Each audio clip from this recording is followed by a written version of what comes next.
Okay, so to just sum up, the really important points in terms of your new healthy eating.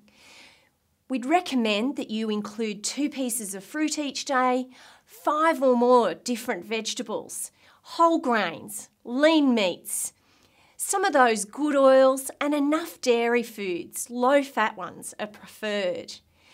We've drilled down on some of the other important foods to include in your diet. Foods like nuts, just a healthy handful, and foods like legumes, chickpeas, baked beans, kidney beans, cannellini beans, really great to include in your diet a couple of times a week. And making sure you eat fish or use an omega-3 supplement to support your omega-3 requirements.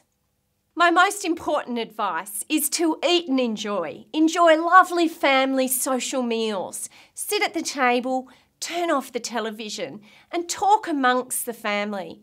It's the best way to have your children eating what you want them to eat, and it's the best way to really sense your appetite and helps you control your weight.